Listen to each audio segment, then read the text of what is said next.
Hello everyone, आप सभी का बड़ा ज्ञान क्लासेस के इस जोश बैच में हार्दिक स्वागत है। मैं हूं आपका टीचर सुनील मिश्रा और आज मैं इस जोश बैच के एसएसटी का मैं एक चैप्टर लेके आया हूं। उस सब्जेक्ट का नाम है जो एसएसटी का है, उसका नाम है इकोनॉमिक्स। और आज हम इकोनॉमिक्स के पहले चैप्टर पे डील करेंगे, इकोनॉमिक्स के पहले चैप्टर को समझने की कोशिश करेंगे। और चूंकि हमारे पास काफी कम समय है, इसलिए बहुत ही सटीक तरीके से बिल्कुल ही कम समय में उसको समझेंगे। और हाँ, उम्मीद करते हैं कि अगर आप इन लोग इसको पढ़े हुए होंगे तो डेफिनेटली आपको समझने में ज्यादा परेशानी नहीं होगी, ज्यादा दिक्कत नहीं होगा। तो यहां पे क्या करना है, कुछ एक बातों को ध्यान में रखना है। सबसे पहला कि वीडियो को अंत तक देखना है, क्योंकि एक ही कोशिश हमारा रहेगा कि एक ही क्लास यानी एक ही वीडियो में हम एक चैप्टर को कवर करेंगे। Definitely you will have to watch this video till the end. और दूसरा चीज क्या करना है, if you will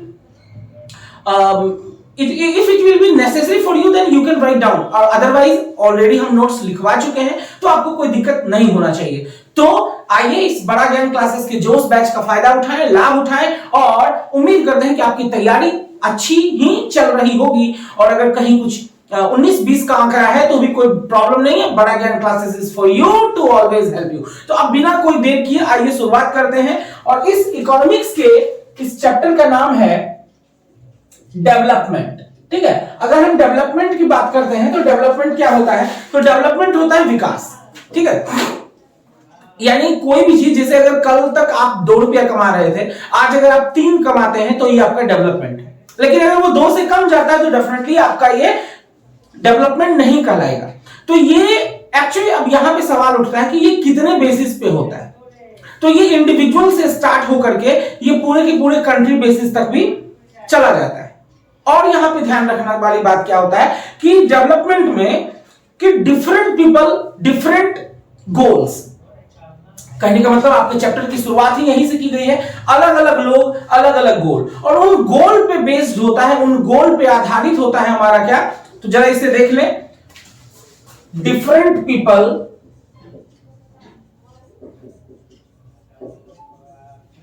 different goal, goals. ठीक है, अलग अलग लोग होंगे और उनका गोल भी जो है वो अलग अलग होगा। अब जैसे फॉर एग्जांपल अगर बात किया जाए, if you are a student right now then what's your goal right now. अभी आपका गोल क्या है, to get a very good marks in matriculation examination, in your 10th examination, right.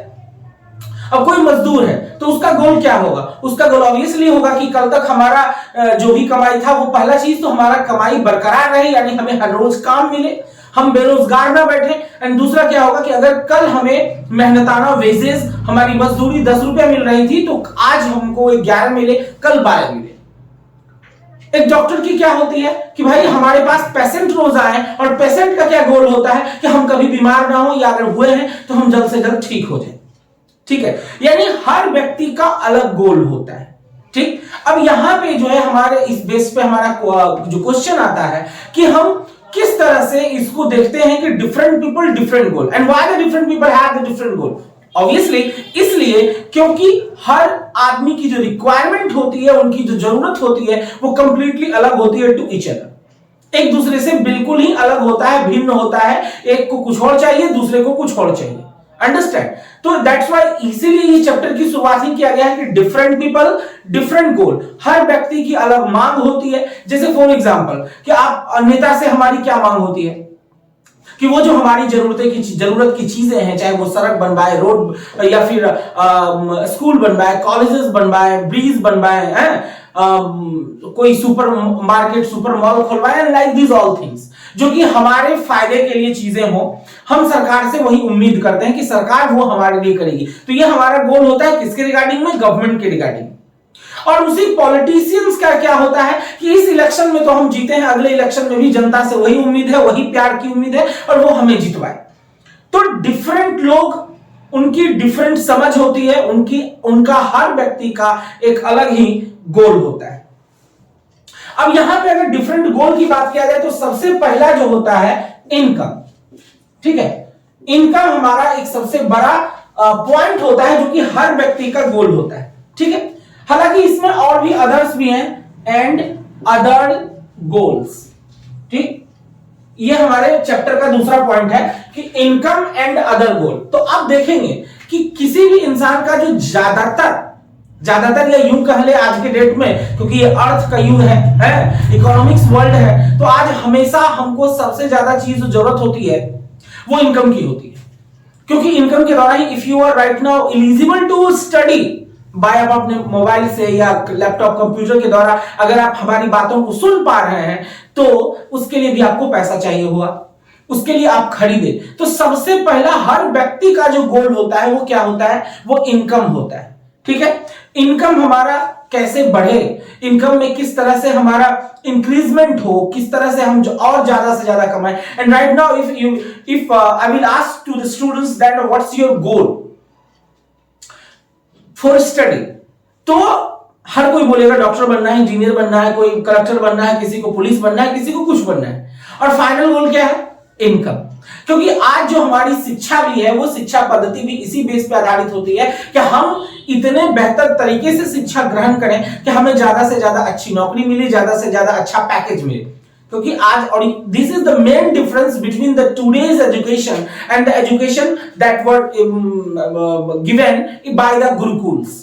यही गुरुकुल और आज के स्कूल कॉलेजेस में अंतर है। क्योंकि उस समय हम लोग जो है ज्ञान अर्जित करने के लिए पढ़ते थे कि हमारा ज्ञान बढ़े, भले ही हम बाद में कोई दुकान ही खोलें, बाद में जो ही हमारा फैमिली ऑक्यूपेशन है हम वही करें, बट लेकिन हम ज्ञान अर्जित करें। एंड बट राइट नाउ आज क्या है, हम हमेशा क्या, जैसे आप 10th दीजिएगा, obviously if you will start for the preparation of the IIT, JEE mains, advance, NEET, जो भी आप तैयारी करेंगे, तो क्या होगा, इसमें कितना का पैकेज जाएगा, इलेक्ट्रिकल इंजीनियरिंग में कितना का पैकेज जाएगा, या आर्किटेक्ट इंजीनियर बनेंगे तो उसमें क्या पैकेज मिलेगा। तो definitely our first goal is income.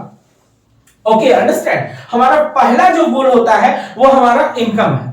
Why, reason हम आपको 10 लाइन बता चुके हैं, 50 लाइन, कि इनकम का हमारा पहला गोल क्यों होता है। Because nowadays each and everything can be bought by money. लेकिन इसके अलावा आप कहिएगा कि क्या सर सारा कुछ पैसा ही है, नहीं, सारा कुछ पैसा ही नहीं होता है। हाँ, सब कुछ पैसा नहीं होता है, लेकिन पैसे के बिना भी कुछ नहीं होता है। लेकिन उसके बावजूद हमारा दूसरा गोल्स है, जैसे अभी आपका जो गोल है वो पैसा कमाना नहीं है, अभी राइट ना, बिल्कुल अभी वर्तमान आज की डेट की बात करें तो आज आपका जो गोल है वो पैसा कमाना नहीं है। आज आपका गोल जो है वो क्या है, to get a good marks in the examination, knowledge अर्जित करना, ज्ञान हासिल करना, ये आपका गोल है। तो ये हमारा क्या इनकम गोल में आया, नहीं, ये अदर गोल में आया। अभी हम क्या कर रहे हैं, अभी हम पढ़ा रहे हैं, तो हमारा पहला गोल क्या है कि हमसे जितने भी स्टूडेंट्स जुड़े हुए हैं, जितने भी स्टूडेंट्स बड़ा ज्ञान पे ट्रस्ट करते हैं या बड़ा ज्ञान क्लासेस के से जुड़े हुए हैं, उनको अच्छे से अच्छा मार्क्स है। तो ये हमारा क्या हो गया, अदर गोल हो गया। क्योंकि आप जितने भी लोग बैठ के देख रहे हैं, I am not getting any money from you, I am not demanding any money to you, लेकिन क्या है, हमारा यही उम्मीद है, हमारा यही अपेक्षा है, आशा है कि आप जो है बेहतर करें। दैट्स व्हाई हम आपके लिए ये वीडियोस बनाए, या हम एजुकेशनल जो बड़ा ज्ञान आपको प्रोवाइड कर रही है, तो वो है, तो वो हमारा क्या हो गया, अदर गोल्स। इसके अलावा अदर गोल में बहुत सारी चीजें आएंगी, जैसे हेल्थ आएगा। ओके, हमारा अब कोई बीमार है तो उसका अब उस समय सोर्स इनकम नहीं होगा, यानी उस समय उसका ध्यान जो होगा वो इनकम नहीं होगा, उस समय होगा गेट वेल सून, कितना जल्दी वो ठीक हो जाए। तो ये उसका अदर गोल हो गया। ठीक है, कोई पिता अपने बच्चों को सारी चीजें प्रोवाइड कर रही है, आप ही को, आपके पेरेंट्स आपको सारी चीजें प्रोवाइड कर रहे हैं, तो उनका गोल ये नहीं है कि आप उनको पैसा कमा के देंगे। हाँ, आप कल देंगे, दैट्स अ गुड थिंग, लेकिन आज उनसे आपसे उनको ये उम्मीद नहीं है। उनको उनका अपेक्षा क्या है, उनका उम्मीद क्या है कि आप इतने अच्छे से पढ़ें कि अपने लाइफ में सक्सेसफुल हो सके। तो this is also what called, this is also called other गोल।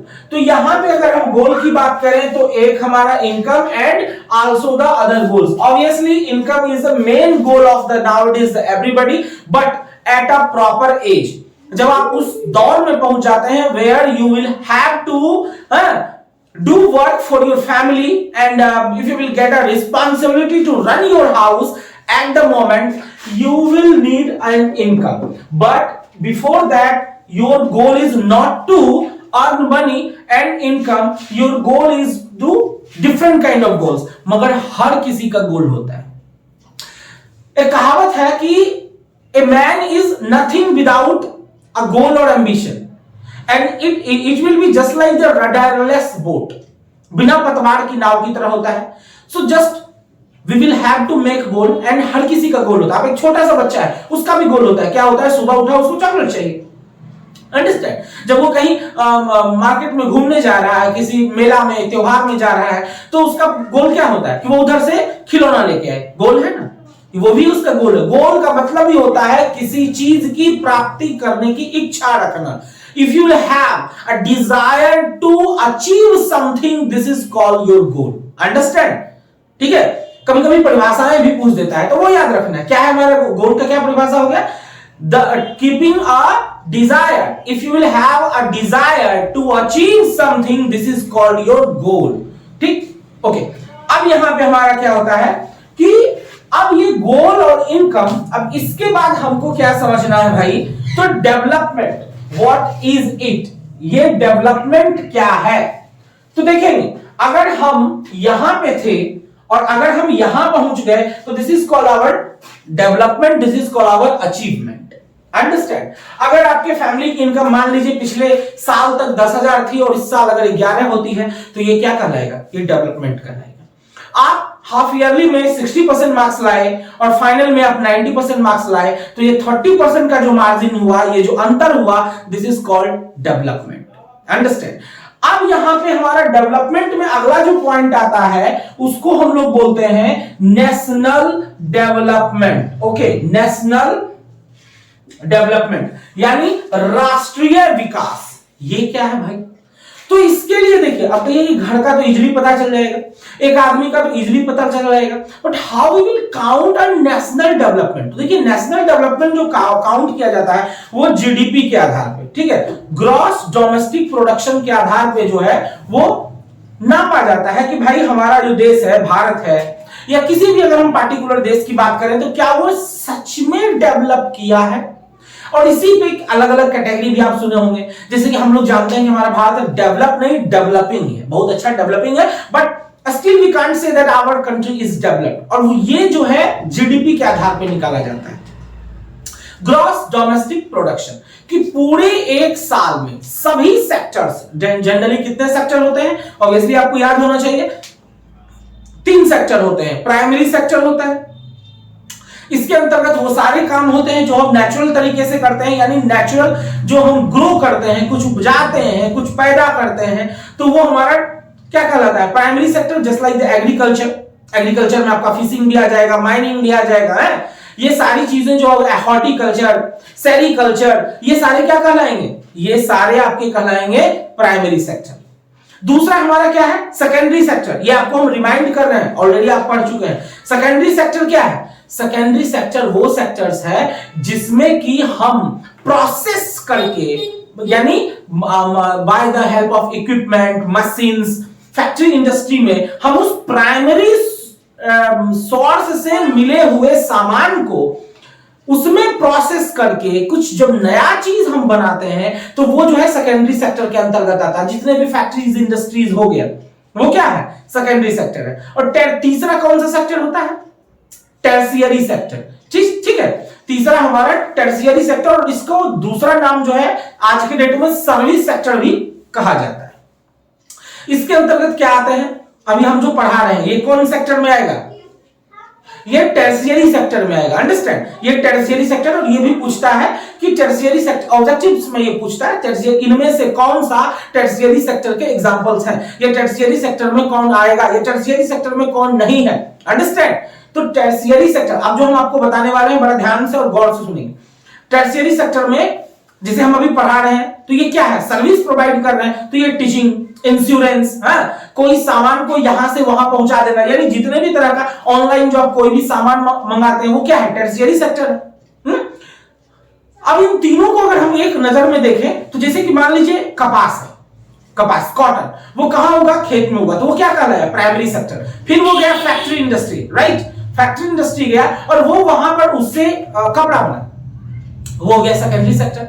अब वो कपड़ा, अब कपड़ा का मिल आपके घर के बगल में तो नहीं, ऑब्वियसली वो बॉम्बे में बना, सूरत में बना, अहमदाबाद में बना, गुजरात, कहीं भी बना, और वो जिन माध्यमों से होकर के हम तक पहुंचा, वो क्या कहलाएगा, वो कहलाएगा टेर्शियरी सेक्टर। अब यहां पे सवाल जो बनता है, सवाल जो आता है और इवन आया हुआ है बहुत बार कि आज पहला जो बात है कि आज सबसे ज्यादा लोग किसमें इन्वॉल्व है हमारे भारत में, तो ऑब्वियसली इन्वॉल्व आज भी ज्यादातर लोग जो है वो प्राइमरी सेक्टर में ही है, ध्यान से समझने वाली बात है। लेकिन अब अगर वही क्वेश्चन आता है कि सबसे तेजी से डेवलप कौन सा सेक्टर कर रहा है भारत में, तो टेर्शियरी सेक्टर कर रहा है। ज्यादा से ज्यादा लोग इससे जुड़ते जा रहे हैं। इसका कारण क्या है कि इसमें इसके ऑप्शंस बहुत ज्यादा है। आज आप देख लीजिए, अभी से 10 साल पहले क्या कोई ऑनलाइन वाला झमेला था? नहीं। If you buy and if you want to buy anything, just you will have to visit the shop. But right now what? अबे सामान तो छोड़ दीजिए, खाना आपको घर बैठे आ रहा है। अंडरस्टैंड? क्यों? क्योंकि ये जो है सर्विस सेक्टर क्या कर रहा है, लोगों को सहूलियत ज्यादा प्रोवाइड कर रहा है, उनको फैसिलिटी ज्यादा प्रोवाइड कर रहा है। आपको कोई सामान चाहिए, हम घर पहुंचा देते हैं। आपको बैंक से लोन चाहिए, कोई दिक्कत नहीं, वो भी ऑनलाइन है। आपको इंश्योरेंस चाहिए, मोबाइल में अवेलेबल है, आप एक क्लिक करेंगे सारा कुछ हो जाएगा। मनी ट्रांजैक्शन मोबाइल में है, आप अपने सिस्टम से घर बैठे हर चीज कर सकते हैं। एक ऑर्डर किया, आपको घर पे सारा सामान आ जाता है। तो ये चूंकि सर्विस आज प्रोवाइडिंग बिग वार। अब ये ऐसा हुआ क्यों? क्योंकि this is the age of, this is an era of the fast living.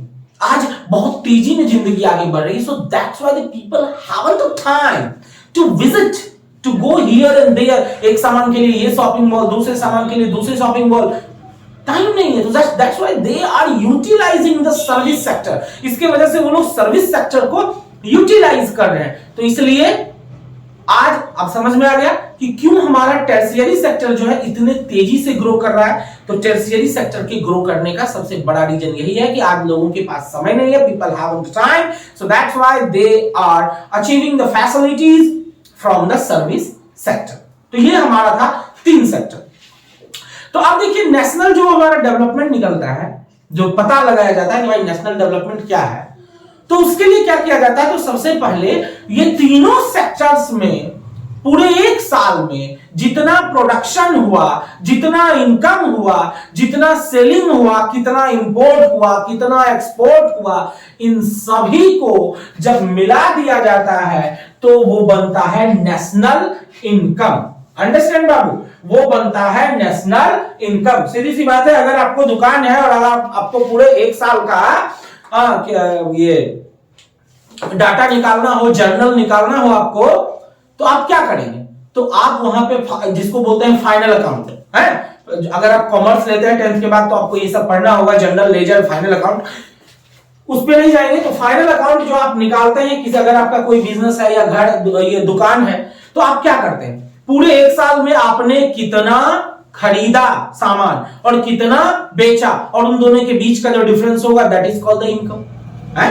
अब वो आप प्रॉफिट में है या लॉस है, वो डिपेंड करता है कि उन दोनों के बीच में कितना ज्यादा का मार्जिन है।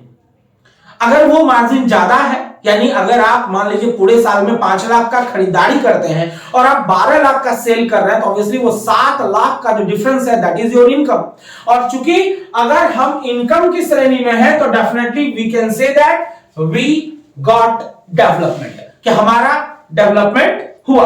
तो वही चीज एक इंडिविजुअल पे भी लागू होता है और वही चीज जो है नेशनल पे भी लागू होता है।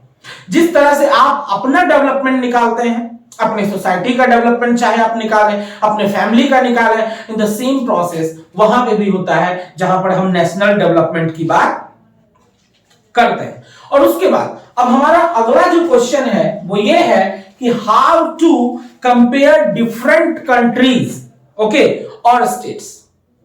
हम डिफरेंट कंट्रीज को कैसे कंपेयर करते हैं, हम कैसे बोलते हैं? आप देखते हो कि बताया जाता है कि इस साल भारत का जो डेवलपमेंट में इतना नंबर रैंक रहा, खुशहाली के मामले में इतना नंबर रैंक रहा, लिटरेसी के मामले में इतना नंबर रैंक रहा। तो वो कैसे निकलता है? तो देखिए, अब चूंकि भारत का जो जीडीपी निकाला गया, और जनरली इसी वजह से जीडीपी या कोई भी आंकड़ा जो निकाला जाता है वो डॉलर में निकाला जाता है। ओके, क्यों? क्योंकि पूरे दुनिया को काउंट करने के लिए अब हर किसी का अलग अलग करेंसी है। ओके, कोई किसी का रुपया है, किसी को रुपया है, किसी का येन है, किसी का फ्रैंक है, किसी का कुछ और है, किसी का डॉलर है। तो उस सिचुएशन में दैट विल बी गड़बड़। ओके तो वो सही नहीं होगा। तो एंड दैट सिचुएशन कोई एक पैरामीटर मानता है, चलो एक करेंसी, चलो डॉलर। अब वो डॉलर में भारत का मान लीजिए कि जो भी इनकम होता है, भारत का जो भी इनकम होता है डॉलर में, अब वही डॉलर में तो बाकी देशों का भी इनकम को मापा गया होगा। अब वहां पे अब वो इजी हो गया कि भारत का मान लीजिए $10 दिखा रहा है, अमेरिका का $20 दिखा रहा है, जापान का $12, ये जितना भी दिखा रहा है, तो उस आधार पे अब ऑटोमेटिकली क्लियर हो जाता है, रैंक पता चल जाता है कि इस देश का इतना है जीडीपी इस साल रहा और उस देश का उतना जीडीपी रहा। तो अगर जाहिर सी बात है जिस देश का जीडीपी इतना रहा तो वो ऊपर में है। लेकिन यहां पे दो बातें होती है। वो दो बात क्या होता है बाबू, कि पहला क्या होता है, ठीक है, पहला होता है करंट सिचुएशन और दूसरा होता है डेवलपमेंट। अब कहिए ये दो नया बात क्या बताया सर, ये तो बुक में भी नहीं दिया हुआ है, बता देते हैं, इससे ही आपको बहुत सारे क्वेश्चंस बन जाएंगे। अब ये देखिए, एक होता है करंट सिचुएशन, कहने का मतलब क्या कि हो सकता है कि हमारा भारत जीडीपी में दूसरे देश से पिछड़ गया हो, अमेरिका का जीडीपी शायद ज्यादा हो, फ्रांस का जीडीपी में भी शायद ज्यादा हो, चाइना का जीडीपी में भी शायद ज्यादा हो। I am only giving an example, understand. तो वहां पे करंट जब सिचुएशन होगा कि हाँ भाई इस साल जो है भारत कितना रैंक पे है, तो भाई चलो भाई भारत जो है 12 नंबर पे है या 13 नंबर पे है या 10 नंबर पे है, करंट सिचुएशन ये बताएगा। लेकिन जब बात डेवलपमेंट की आएगी तो यहां पे आंकड़ा चेंज हो जाएगा, यहां पे जो डाटा है वो चेंज हो जाएगा। डाटा कैसे चेंज हो जाएगा कि मान लीजिए कि इस साल भारत का जीडीपी रहा $500, ओके, भारत का जीडीपी रहा $500 और अमेरिका का डॉलर रहा $700। तो ऑब्वियसली अमेरिका भारत से ऊपर है, ये मान के चलिए, यहां पे हम दो ही देश को कंपेयर कर रहे हैं, तो एक नंबर पे अमेरिका रहा और दूसरे नंबर पे भारत रहा।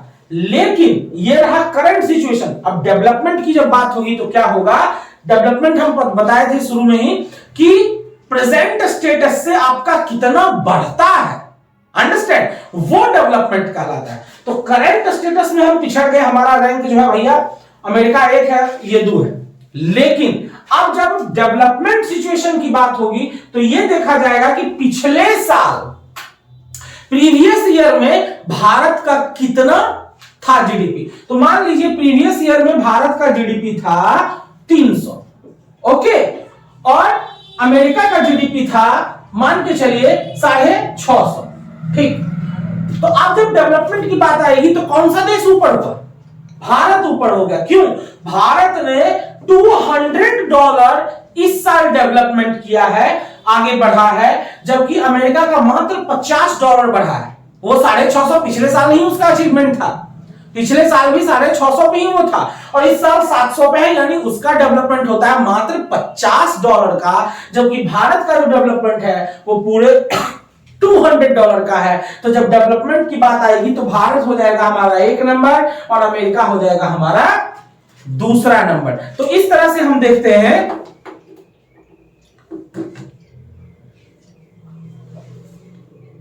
चलिए रुकें। देखिए हमारा अगला जो पॉइंट है वो है पर कैपिटा इनकम। अब ये पर कैपिटा इनकम क्या है, पर कैपिटा इनकम का मतलब होता है, और ये भी डेवलपमेंट को नापने के लिए, मेजरमेंट करने के लिए एक प्रोसेस है। अब पर कैपिटा इनकम क्या है, तो देखिए पर कैपिटा इनकम जो निकाला जाता है वो total income divided by the number of population. इसमें हमारा भारत पिछड़ जाएगा, क्यों, हमारी जनसंख्या ज्यादा है, ठीक है। जैसे हम लोग एवरेज निकालते हैं ना, उसी तरह से यहां पे भी निकाला जाता है कि टोटल इनकम डिवाइडेड बाय, यानी इस साल पूरे देश का कितना इनकम रहा है। मान लीजिए कि हमारा अगर टोटल इनकम रहा है 500, ठीक है, और अब इसको डिवाइड किया जाएगा किससे, इन पर कैपिटा इनकम निकालने के लिए, तो टोटल नंबर ऑफ पॉपुलेशन, कितने लोग यहां पे रहते हैं। तो मान लीजिए यहां पे 100 लोग रहते हैं, तो हमारा जो पर कैपिटा इनकम हो गया वो कितना रुपया हो गया, ₹5 पर एनम, ठीक है। यानी एक व्यक्ति यहां का पूरे एक साल में ₹5 कमाता है। This is called the per capita income. तो per capita income is calculated by the dividing total income of a country to the total population. यानी पूरे इनकम को जब हम पॉपुलेशन से डिवाइड करेंगे तो हमको पर कैपिटा इनकम मिल जाएगा। उसके बाद अगला जो हम देखते हैं लिटरेसी रेट। अब हमारा जो है इसमें इस चैप्टर से ऑब्जेक्टिव्स बहुत ज्यादा पूछे जाते हैं, तो वो आप ध्यान रखेंगे। पर कैपिटा इनकम क्या है, डेवलपमेंट क्या है? उसके बाद हो सकता है आपको पूछ दे तीनों सेक्टर्स के बारे में। उसके बाद क्या है लिटरेसी रेट। तो लिटरेसी रेट क्या है, ये कैसे निकलेगा? तो लिटरेसी रेट निकलता है कि कोई भी बच्चा, कौन सा बात की है, लिटरेसी रेट। तो किसी भी देश का लिटरेसी रेट जो निकलेगा, तो कोई भी बच्चा जो कि 7 साल या इससे ऊपर के हैं, इनमें से कितने प्रतिशत बच्चे विद्यालय पढ़ने के लिए जा रहे हैं। जिस देश में ज्यादा होंगे उनका लिटरेसी रेट ज्यादा हाई होगा। और लिटरेसी रेट से तात्पर्य ये नहीं होता है कि आप पूरा पीएचडी होल्डर और बीटेक किए हुए हो, वह व्यक्ति जो पढ़ना और लिखना जानता है।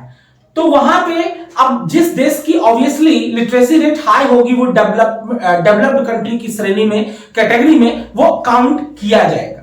तो अब यहां पे लिटरेसी रेट में क्या होता है कि वो इसी वजह से आप देखेंगे कि गवर्नमेंट ने 14 साल 14 इयर्स तक के सभी बच्चों, यानी 7 से लेकर 14, हालांकि आप तो 0 से ही 14 हो गया है, लेकिन मान के चले 14 साल तक के सभी बच्चों को निःशुल्क शिक्षा का प्रावधान है। और इसी वजह से 14 साल से तक के कोई अगर बच्चा काम करते हुए दिखाई देता है तो वो चाइल्ड लेबर के अंतर्गत आता है और उसके पेरेंट्स को जेल हो सकती है।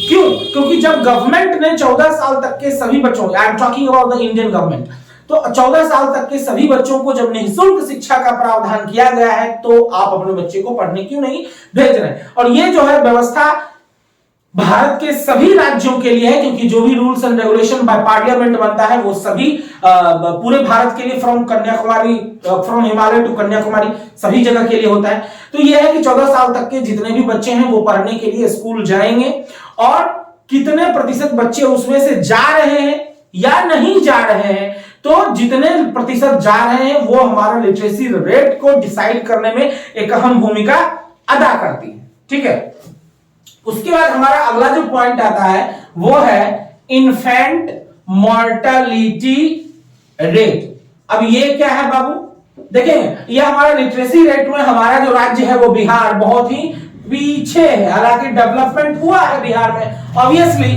डेवलपमेंट है, लेकिन if you will talk about और भारत में सबसे बेहतरीन लिटरेसी रेट किसका है, तो वो केरला का है। ठीक है, केरला का लिटरेसी रेट सबसे हाईएस्ट है और बिहार का सबसे कम है। अब अगर हम बात करें इन्फेंट मॉर्टेलिटी रेट, तो ये क्या है, नवजात शिशु मृत्यु दर। ठीक है, अब ये कैसे निकाला जाता है, तो मान लीजिए कि किसी एक एरिया में पूरे एक साल में ये पर 1000 पे निकाला जाता है, तो 1000 बच्चों ने जन्म लिया और इनमें से कितने बच्चे, ठीक है, 1 साल की उम्र से पहले ही वो मर गए। ठीक, 1 साल का उम्र कंप्लीट करने से पहले ही वो मर गए, इसी को कहते हैं। और जितने प्रतिशत मरे तो वो इन्फेंट मॉर्टेलिटी रेट कहलाता है। इसका हिंदी होता है नवजात शिशु मृत्यु दर। ठीक, कि 1000 बच्चों ने जन्म लिया तो उसमें से कितने बच्चे सरवाइव कर पाते हैं और कितने बच्चे मर जाते हैं, तो उससे निकाला जाता है इन्फेंट मॉर्टेलिटी रेट। अगर हम इन्फेंट मॉर्टेलिटी रेट की बात करें तो वो भी, उसमें भी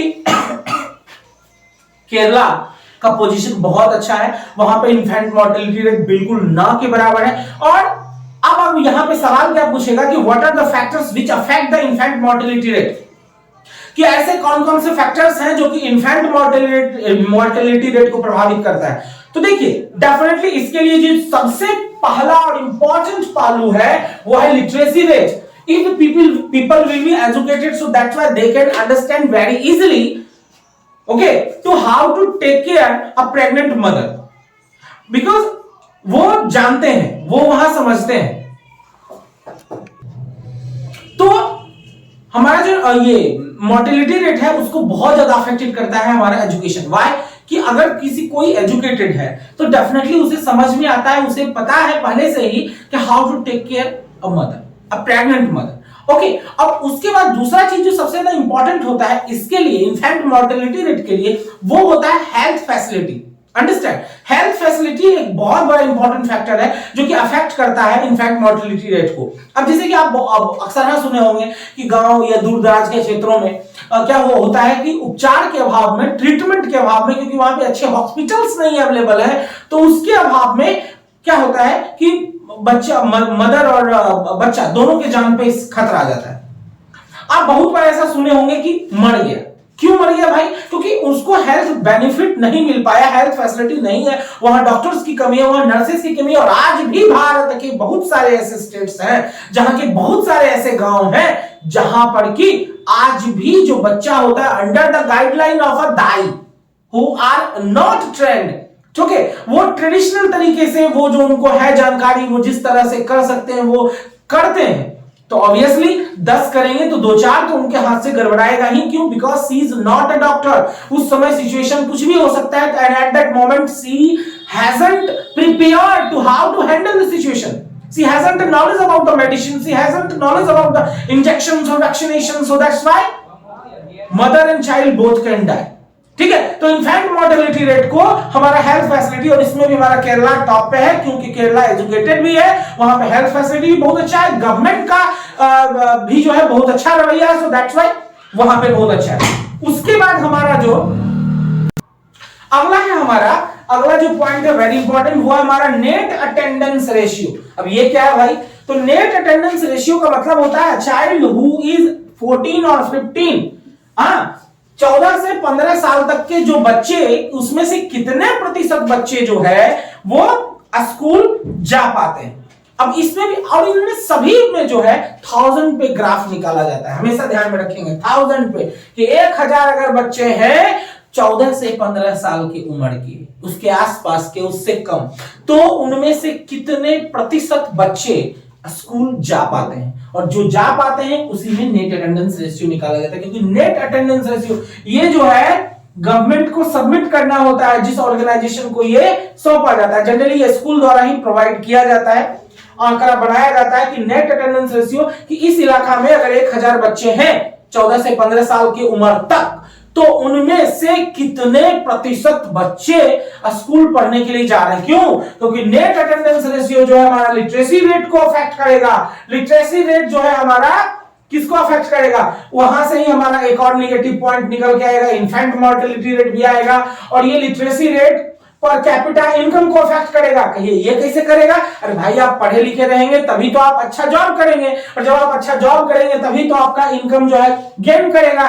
तो देखिए नेट अटेंडेंस रेशियो से लिटरेसी रेट अफेक्ट हुआ, और लिटरेसी रेट से पर कैपिटा इनकम, और पर कैपिटा इनकम से क्या अफेक्ट होगा? Development of the country, development of yourself, development of your society, development of your country. तो शुरुआत कहां से होता है? Net attendance ratio, literacy rate, और उसके बाद पर कैपिटा इनकम, फिर डेवलपमेंट, सब एक दूसरे से सिंक्रोनाइज्ड है, सब एक दूसरे से मिला हुआ है। अगला जो हमारा पॉइंट है वो है हमारा पब्लिक फैसिलिटी। ठीक है, जितने जनरली पब्लिक फैसिलिटी को हम लोग इस तरह से काउंट करते हैं कि जितनी भी चीजें गवर्नमेंट के द्वारा हमारे लिए प्रोवाइड किया जाता है, this is called the public facility. चाहे वो स्कूल्स हो, चाहे वो रोड हो, चाहे वो कॉलेजेस हो, चाहे वो हॉस्पिटल्स हो, ओके, चाहे वो रेलवे हो, चाहे वो मेट्रो सिस्टम हो, या फिर एयरलाइंस, जो भी चीजें हैं वो सारी चीजें जो कि पब्लिक के लिए होती है, not for a single and individual person, that is for the whole people of this nation, जो कि इस भारत के या इस देश के किसी भी पार्टिकुलर देश के हर एक व्यक्ति उसका इस्तेमाल कर सकते हैं, उसको हम लोग पब्लिक फैसिलिटी के नाम पे जानते हैं। और हमारे डेवलपमेंट के लिए ये पब्लिक फैसिलिटी भी बड़ा ही इंपॉर्टेंट होता है। कैसे और क्यों इंपॉर्टेंट होता है भाई? क्योंकि जिस देश में पब्लिक फैसिलिटीज जितना ज्यादा प्रोवाइड किया जाएगा, उस देश का डेवलपमेंट माना जाएगा कि उतना बेहतर है, तभी तो गवर्नमेंट प्रोवाइड कर रही है, और गवर्नमेंट ध्यान दे रही है, तो डेफिनेटली डेवलपमेंट होगा। जैसे कि कुछ एक ऐसे देश है, छोटे छोटे देश है, जहां पर कि आपको मेडिकल कंप्लीटली फ्री है, यानी मेडिकल प्राइवेट हॉस्पिटल्स होते ही नहीं है, केवल गवर्नमेंट हॉस्पिटल्स होते हैं, और वहां पे मेडिसिन हो या इंजेक्शन हो या सर्जरी हो या जो भी चीज हो, यू हैव नॉट टू पे एनी सिंगल रुपीज। तो वो क्या हो गया? Public facility. कुछ एक ऐसे देश हैं जहां पर की स्कूलिंग व्यवस्था इतनी अच्छी है कि प्राइवेट स्कूल होना ही नहीं चाहिए, मतलब होता ही नहीं है, ओके और है तो मतलब कोई मतलब नहीं है उससे। इतनी बेहतरीन स्कूलिंग सिस्टम है, इतना बेहतरीन एजुकेशन सिस्टम है, what is those called, those are called that the public facility. और उस देश का पब्लिक फैसिलिटी इतना अच्छा है कि वो देश ऑटोमेटिकली क्या कहलाएगा, डेवलप्ड कहलाएगा। हम लोग थोड़ा सा अभी इस मामले में पीछे हैं और उसके लिए सबसे बड़ा रिस्पॉन्सिबल जो है वो दो चीज है, पहला हमारा हाई पॉपुलेशन और दूसरा क्या है हमारा, दूसरा है हमारा इनजस्टिस ऑफ द गवर्नमेंट। हमारी गवर्नमेंट उतना प्रॉपर्ली ध्यान नहीं दे पा रही है, बहुत सारा घोटाला उटाला हो जाता है जितना कि देना चाहिए। और लास्ट पॉइंट हमारा क्या है, सस्टेनेबल डेवलपमेंट। तो सस्टेनेबल डेवलपमेंट ये अक्सर ऑब्जेक्टिव में आ जाता है, refers to the development of human with at the same time sustain the ability of the natural system. यानी प्राकृतिक रूप से हमको जो भी मिलता है नेचुरल रिसोर्स, चाहे वो लोहा हो, कोयला हो, तांबा हो, पीतल हो, जो भी मिलता है, air, wind, tidal energy, solar energy है, तो इन सभी का हम इस तरह से इस्तेमाल करते हैं या करना चाहिए कि नेक्स्ट जनरेशन के लिए भी वो बचे। ऐसा नहीं कि कोयला जला रहे हैं तो हमारे इतना जलाएंगे खत्म कर देंगे, इसी जनरेशन में खत्म कर देंगे। यानी अगला जनरेशन जो हमारा आएगा वो कोयला को गूगल पे खोजेगा, अच्छा कोयला नाम का भी कुछ पदार्थ धरती पे पाया जाता था। तो यहां पे सस्टेनेबल डेवलपमेंट में यही किया जाता है, इंडिविजुअल से लेकर के गवर्नमेंट लेवल तक, कि हम जो रिसोर्सेज का इस्तेमाल करेंगे वो इस कदर करेंगे, इस तरीके से करेंगे कि वो हमारे फ्यूचर जनरेशन के लिए भी बचेगा, उनको गूगल पे ढूंढना नहीं पड़ेगा, वो भी इसका इस्तेमाल करेंगे और वो भी फायदे लाभ उठाएंगे। जैसे कि आप फॉर एग्जांपल कि अगर कहीं से पेड़ काटे जाते हैं जो पुराने हो गए या जिनको अब काटने की जरूरत है, तो वहां पे फिर से रीप्लांट किया जाता है, फिर से एफॉरेस्टेशन किया जाता है ताकि हमारे अगले पीढ़ी के लिए भी वो पेड़ हो। तो ये था हमारा sustainable development. And I don't think कि अब आपको डेवलपमेंट में कोई एक प्रॉब्लम्स होगा, और उसके बावजूद आपको एक हिंट्स देंगे, एक सजेशन देंगे कि जैसे कि आज ये चैप्टर ऑलरेडी पहले पढ़ा चुके हैं, आज हम क्रैश कोर्स में इसको पूरा समराइज किए, और उसके बाद भी if you will have time, definitely you will have, तो आप जो है बुक में एक बार रीडिंग डाल लीजिए, डेफिनेटली उसके बाद आपको कोई प्रॉब्लम नहीं होगा। प्रॉब्लम हो 2-3 बार इस वीडियो को देखिए डेफिनेटली। अब इस सेक्शन से, इस चैप्टर से आपको कोई भी क्वेश्चन आएगा तो आपसे ऐसा नहीं होगा कि वो आपसे ना बने। तो चलिए मिलते हैं हम फिर अगले क्लास में एक नए चैप्टर को लेकर के, फिर से उसे बेहतरीन तरीके से समराइज करेंगे। तब तक के लिए just what have you to do, just like, share and subscribe and stay tuned with the Bragan classes, and thank you so much for attending the class and watching this video till then. Thank you so much.